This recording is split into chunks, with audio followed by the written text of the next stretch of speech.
Welcome to Magi Aari designer. இன்றைக்கி நம்ம பார்க்க போகிற ஸ்டிச் வந்து மிரர் ஒர்க்கில் டைப் 5. நான் வந்துட்டு ஸ்கொயர் ஷேப்பில் இருக்கிற மிரர் ஷீட்டை வந்து ஸ்டிக் பண்ணியிருக்கேன்.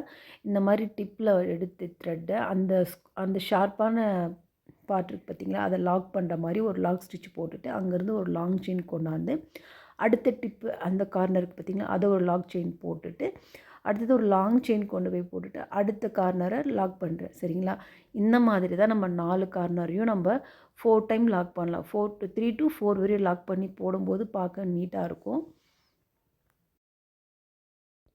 இந்த மாதிரி லாக் போட்டுட்டு லாங் செயின் போட்டு நம்ம ஸ்டார்ட் பண்ண இடத்துலேயே கொண்டாந்து இப்போ அந்த டிப் இருக்குது பார்த்திங்களா, அந்த சைடு ஃபேஸ் பண்ணி போன மாதிரி தான் நம்ம லோடு ஃபில் பண்ணிவிட்டு போகணும்.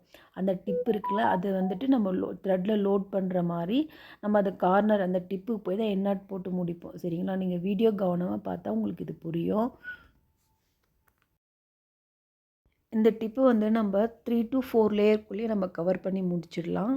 இதில் வந்து எம்போஸ்டாக இருக்காது, பார்க்க ஃப்ளாட்டாக தான் இருக்கும். ஆனால் இந்த ஸ்டிச் வந்து ரொம்ப சிம்பிளாக ரொம்ப பார்க்க ரொம்ப அழகாக இருக்கும். மறக்காமல் ட்ரை பண்ணுங்கள். நீங்கள் இப்போ தான் first time mirror work try பண்ணுறீங்கன்னா நீங்கள் வந்துட்டு ஃபஸ்ட்டு இந்த மிரர் ஒர்க்கு ட்ரை பண்ணிங்கன்னா உங்களுக்கு ரொம்ப ஈஸியாக இருக்கும். பிகினருக்கு இது ரொம்ப ஈஸியாக வரும். இப்போ வந்துட்டு நம்ம 2 லேயர் முடிச்சுட்டு 3rd லேயர் ஸ்டார்ட் பண்ணியிருக்கிறோம். இந்த மாதிரி ஸ்டார்ட் பண்ணி இந்த கார்னர் வரும்போது அந்த டிப்பு நீங்கள் மறையுது பார்த்தீங்களா, அதுதான் இந்த ஸ்டிச்சஸோட ஃபினிஷிங். இந்த மாதிரி முடிஞ்சதுக்கப்புறமா நீங்கள் இந்த ஸ்கொயர் ஷேப்பை சுற்றி ஒரு லைன் செயின் இல்லைன்னா பீட் போட்டு முடிச்சிடலாம். இப்போ வந்துட்டு நம்ம 6th டைப்பில் இருக்க மிரர் ஒர்க் பார்க்கலாம். இங்கே வந்துட்டு நான் டைமண்ட் ஷேப்பில் ஸ்டிக் பண்ணியிருக்கேன் பார்த்தீங்களா, அது வந்து ரியல் மிரரு. எனக்கு வந்துட்டு மிரர் ஷீட்டில் அது எனக்கு கிடைக்கல, பெரிய சைஸும் எனக்கு கிடைக்கல. என்கிட்ட இருக்கிற சைஸ் வச்சு நான் இப்போ உங்களுக்கு சொல்லித்தரேன். இப்போ நம்ம ஸ்கொயர் ஷேப் போட்ட ஸ்டிச்சஸ் மெத்தட் தான் இந்த டைமண்ட் ஷேப்க்கு நம்ம போட போகிறோம். இந்த மாதிரி இந்த டிப்லேருந்து அதுக்கு ஒரு லாக் செயின் போட்டுட்டு அப்புறம் ஒரு லாங் செயின் போட்டு அடுத்த ஷார்ப் எட்ஜஸ்க்கு ஒரு லாக் செயின், அந்த மாதிரி தான் ரிப்பீட்டடாக நம்ம இதில் 3 லேயர் வந்து போட்டு வர போகிறோம். இது வந்து குட்டி மிரராக இருக்கிறதுனால உங்களுக்கு ஷேப்ஸ் ஃபினிஷிங் வந்து பார்க்க அவ்வளோவா இருக்காது. கொஞ்சம் பெரிய சைஸ் போடும்போது உங்களுக்கு நீட் ஃபினிஷிங் கிடைக்கும். நம்ம வந்துட்டு ஸ்கொயர் ஷேப்புக்கு எந்த மெத்தட் பண்ணுமோ சேம் அதே மெத்தட் தான் பண்ணுவோம். அந்த ஷார்ப்பான எட்ஜஸ்க்கு வந்து ஒரு லாக் செயின் போட்டுட்டு அடுத்த எட்ஜஸ் போகிறதுக்கு முன்னாடி ஒரு லாங் செயின், அதுக்கப்புறம் அந்த டிப்புக்கு போயிட்டு கொஞ்சம் முன்னாடியே ஒரு லாக் செயின் போட்டு எடுத்துகிட்டு வருவோம். இதே மாதிரி தான் நம்ம இதில் 3 லேயர் ஃபில் பண்ணிட்டு வர போகிறோம். 3 லேயர் முடிச்சுட்டு நம்ம அதுக்கப்புறமா அதை ஒட்டி செயினில் வந்து ஒரு அவுட்லைன் கொடுத்து முடிச்சுட்டு எண்ணாட் பண்ணி முடிச்சிடலாம்.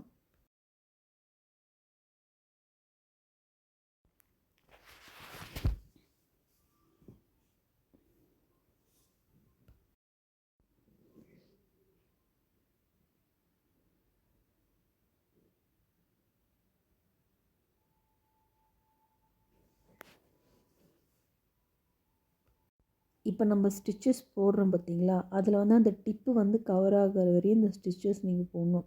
அது வந்துட்டு 3 to 4 லேயர் போடும்போது உங்களுக்கு கவர் ஆகிடும். போட்டு முடிச்சுட்டு நீங்கள் அவுட்லைனில் செயின் கொடுத்து முடிச்சுட்டுங்க. அப்படி இல்லைன்னா பீடு ஒரு லைன் அவுட்லைன் கொடுக்கலாம்.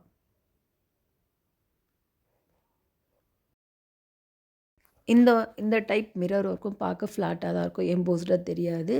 ஆனால் போட்டு முடிச்சதுக்கப்புறம் பார்க்க ரொம்ப அழகாக இருக்கும். ரொம்ப சிம்பிளாக இருந்தாலும் ரொம்ப நீட்டாக இருக்கும் இந்த ஸ்டிச்சஸ்ஸு. உங்களுக்கு இந்த வீடியோ பிடிச்சிருந்தால் மறக்காமல் லைக் பண்ணி, ஷேர் பண்ணி, சப்ஸ்கிரைப் பண்ணுங்கள். மறக்காமல் நம்ம சேனலை ஃபாலோ பண்ணுங்கள்.